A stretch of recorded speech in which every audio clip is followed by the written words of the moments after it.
Bienvenidos a un nuevo programa de En Palabras Simples acá en la Corte Suprema. Hoy hablaremos sobre los delitos contra el medio ambiente y el patrimonio cultural. Para meternos de lleno en este tema los invito a ver la siguiente información. Los delitos contra el medio ambiente y el patrimonio son perseguidos en diferentes leyes. Aquellos que atentan contra nuestro entorno se enmarcan en el derecho fundamental de Constitución en su artículo 19, número 8, a vivir en un medio ambiente libre de contaminación. A este se suman leyes como la del maltrato animal o el Código de Aguas. Los delitos contra monumentos y patrimonio cultural son perseguidos en la Ley 17.288, publicada en 1970, que fija penas de cárcel o multas dependiendo de la gravedad del delito y solo aplica para aquellos monumentos o patrimonio que son declarados por el Estado como tal. Bueno, y para conversar más sobre este tema nos encontramos con el subcomisario Edgardo Rodríguez. ¿Cómo está? Muchas gracias por estar con nosotros. Él pertenece a la Brigada Investigadora de Delitos contra el Medio Ambiente y el Patrimonio Cultural. Muchas gracias por estar hoy día con nosotros. Gracias por la invitación. Esperamos conversar amenamente sobre un tema que es contingente a nivel nacional. Y además también nos encontramos con nuestra periodista del canal del Poder Judicial, Daniela Forero, que nos comenzará esta conversación acá en este programa en Palabras Simples. Gusto en saludarte, Sebastián, gusto en saludarlo también, subcomisario. Bienvenido acá a la Corte Suprema para partir con nuestro programa en Palabras Simples. Primero, preguntarle acerca de qué dice la legislación acerca de los delitos contra el medio ambiente. Bueno, actualmente no existe una legislación, un cuerpo legislativo específico que sancione los tipos penales relacionados a los daños al medio ambiente, sino que se encuentra en particular en diferentes cuerpos legislativos que van viendo cada situación referente a contaminación de aguas, usurpación de aguas, maltrato animal, que afecten la flora, la fauna, incluso también el patrimonio cultural. Por lo tanto, no podemos hablar de una ley en específico que sancione los delitos medioambientales, sino que de un cuerpo legislativo amplio y específico en cada uno de los tipos y acciones que contravienen a nuestro medio ambiente y patrimonio cultural. Claro, yo creo que la problemática que se ha planteado hoy en día más que todo es, si bien como ya existe un derecho fundamental que pide que todos tenemos derecho a vivir en un medio ambiente libre de contaminación, hoy día nos encontramos que depende mucho de la ley específica cuál es la penalidad que va a tener una persona que comete un delito. Claro, el vivir en un ambiente libre de contaminación es un derecho constitucional, al igual que el Estado tiene que propender al desarrollo del patrimonio cultural y natural de nuestro país. En ese sentido, existen efectivamente leyes específicas referentes a cada uno de los delitos y acciones típicas que pueden ser sancionadas penalmente. Sin embargo, existe la Ley de Bases Generales del Medio Ambiente, que ahí están los principales lineamientos en cuanto a el cuidado que tienen que tener tanto los actores que sean empresas como los ciudadanos en relación a las intervenciones que se pueden hacer tanto en el medio ambiente como en el patrimonio cultural. Subcomisario, se entiende que todos los delitos contra el medio ambiente son diferentes figuras delictuales, pero ¿hay una sanción que llegue hasta un mínimo o algún máximo? ¿Hay alguna pena o aparte se acompaña con alguna multa? En el caso de los delitos que están contenidos en el Código Penal, son las sanciones que pueden ir de presidio efectivo a penas que no constituyan reclusión o penas accesorias en el sentido de poder resarcir el daño que se ha hecho o compensarlo de alguna manera, incluso hasta de carácter económico. En el caso de la Ley de Monumentos Nacionales, esta ley en particular sí tiene una sanción agravada, es decir, los tipos penales que establece esta ley, que son del daño y la apropiación a monumento nacional, establece las penas que tiene el Código Penal, pero agrega una multa que va de las 50 a las 200 UTM. Por lo tanto, la persona que comete un daño contra el patrimonio cultural, en el fondo arriesga una sanción de presidio, además de una sanción monetaria. Perfecto, y en términos, volviendo primero a lo del medio ambiente, la mayoría de los casos obviamente tienen causas penales, pero hoy día con los tribunales ambientales también está existiendo una nueva forma, o se está buscando nuevas maneras de poder como compensar el daño de medio ambiente que se realiza. Exacto, actualmente estamos comenzando un trabajo con los diferentes tribunales ambientales que están en las macrozonas del país y la idea es poder aunar criterios y hacer un trabajo que vaya en relación también con los requerimientos que tiene el Ministerio Público, es decir, no dejar de lado la sanción administrativa en el sentido de resarcir el daño al medio ambiente, sino que también hacer las diligencias y las investigaciones en la parte penal que sirvan para también al Tribunal Ambiental. Ya en el fondo poder economizar los recursos que tenemos a efecto de poder responder a las dos necesidades, tanto administrativas por la parte del Tribunal Ambiental como penal por parte del Ministerio Público. ¿Y cómo vendría siendo la investigación de parte de la Policía de Investigaciones? Por ejemplo, tenemos el caso de la Fiscalía, que hay un fiscal llamado fiscal verde, que son los fiscales que están especializados en delitos contra el medio ambiente, como es en el caso de la Policía de Investigaciones. Bueno, nosotros como brigada especializada efectivamente tenemos presencia en todo Chile, desde Arica a Puerto Williams. Hay diferentes brigadas, de hecho hay 5 videmas repartidas por todo a nivel nacional, y en cada región existe un fiscal especializado en delitos medioambientales y también del patrimonio cultural. De hecho, el patrimonio cultural está ligado como delito medioambiental.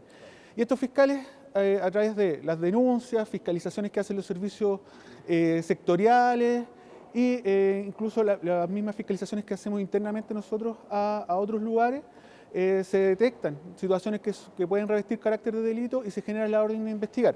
Nosotros lo trabajamos desde una perspectiva científico-técnica, es decir, nuestro trabajo se enfoca principalmente en establecer las responsabilidades penales a través de evidencias físicas que son obtenidas del sitio del suceso con métodos científicos.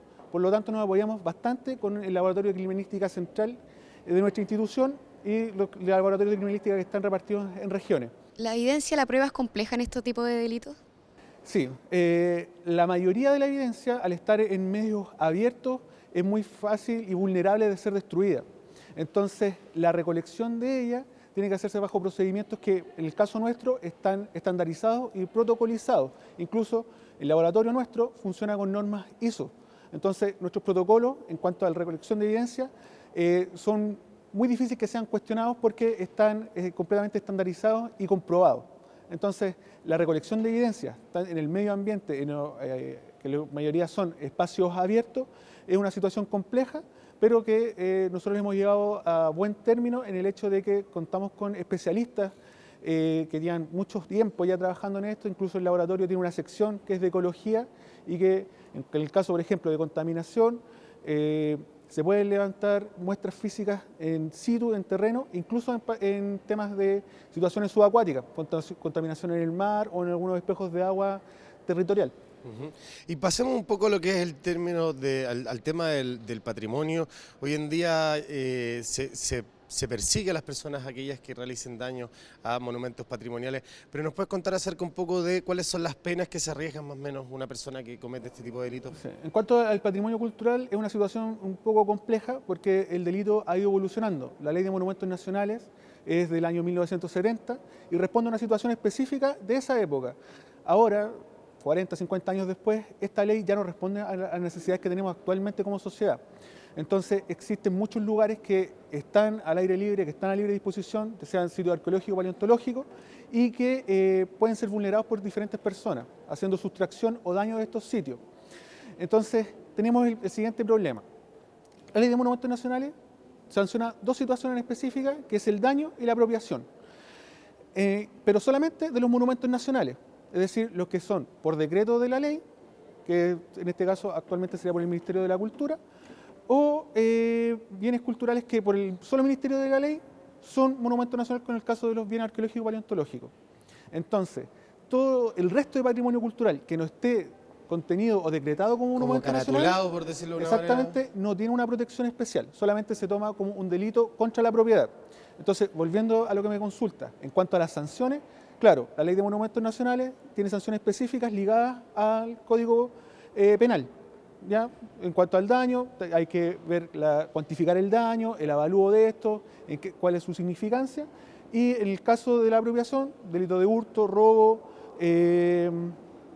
receptación, puede ser cualquier tipo de sanción ligada a ese delito en particular y en específico que esté en el Código Penal, pero además con la pena accesoria de una multa que va de las 50 a las 200 UTM. En ese sentido, existe falta un poco una mirada más amplia de lo que son los monumentos nacionales y no solamente irnos a que tenga que tener un decreto para poder protegerlo. Específicamente, de hecho, el concepto de monumento nacional como protección o definición de patrimonio cultural es una definición que en el mundo es obsoleta. ¿ya? De hecho, hoy en día las policías y los cuerpos legales de diferentes países, si hacemos un poco de derecho comparado, podemos darnos cuenta de que existe una protección a los bienes y objetos que tienen carácter histórico, artístico y patrimonial. No a monumentos nacionales, porque cuando hablamos de un monumento nacional, o un monumento en particular, estamos hablando de algo magno. Y si nosotros vamos a nuestra realidad, por ejemplo, un sitio arqueológico que hoy es un monumento nacional, pueden existir 2 o 3 piezas que son arqueológicas, que pueden ser una cerámica, y dónde está ahí la magnitud o lo gigante. Entonces ahí tenemos que discutir la conceptualización, a ir al tema de los objetos patrimoniales, culturales, artísticos e históricos que tengan que ser protegidos y, bueno, los que no, tendría que haber ahí una adecuación dentro de la ley. Bueno, Ricardo, pasar a hablar un poco del tema de los patrimonios hoy en día en Chile, cómo se persigue actualmente los daños que se realizan al patrimonio y a los monumentos. Existe la ley 17.288, que es la ley de monumentos nacionales del año 1970, que establece 5 tipologías de monumento nacional, ¿ya? Dentro de eso existe también la sanción al que dañe o altere un monumento nacional o se apropie de él. Por lo tanto, este cuerpo legal, si bien existen figuras típicas en cuanto a estas situaciones de daño o apropiación, las sanciones están dadas en el Código Penal. Es decir, si una persona daña o altera un monumento nacional, su sanción va a estar contenida en el Código Penal y en sí también los delitos que atenten contra la propiedad, como el hurto, el robo, la receptación, que también van a estar relacionados el hecho a la sanción dada por el Código Penal en ese sentido. Lo que sí establece una multa, ya que va de las 50 a las 200 UTM. ¿Y qué es lo que se entiende por patrimonio o monumento nacional en estos momentos? Como para saber también si que una persona de repente se encuentra algún resto, algún hallazgo arqueológico que quizás no está dentro de los monumentos y ahí no pasa a ser delito. En el caso particular de los monumentos arqueológicos, estos por el solo Ministerio de la Ley son propiedad del Estado. Y la ley en su artículo 21 protege tanto la pieza o el bien cultural que está en el lugar como el sitio.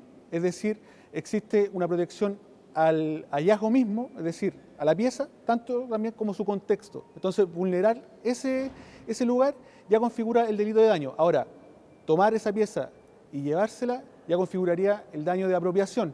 Por lo tanto, habrían 2 figuras penales dentro del mismo hecho.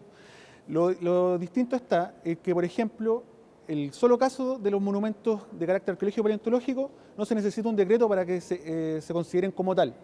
A diferencia, por ejemplo, con los monumentos históricos, que tiene que existir un decreto emanado del Ministerio de la Cultura que establezca qué bien se considera un monumento histórico. Ya, en ese caso hay como una diferencia con respecto a monumentos que tienen bajo ley, son considerados monumentos, y hay otros monumentos que no son bajo ley considerados monumentos, y en ese caso ya no regiría la legislación. O sea, en ese caso, todos los monumentos nacionales están contenidos en la ley de 17.088, es decir, las 5 tipologías que hablo están claramente establecidas ahí. Sin embargo, existe patrimonio cultural que no tiene carácter de monumento nacional, por lo tanto, no está protegido ni considerado dentro de esta ley. Por lo tanto, atentar contra ese patrimonio cultural significa un delito común contra la propiedad o contra estos bienes en un específico. Bueno, Ricardo, muchísimas gracias por haber venido hoy a En Palabras. Muchas gracias por la invitación. Y a usted, Daniela, le pido que nos deje invitados también a la gente que nos visita para que nos conozcan en nuestra página web. Así es, Sebastián, un gusto haberlo tenido acá, subcomisario, y a ustedes los dejo invitados para que nos sintonicen en www.poderjudicialtv.cl. Nos vemos.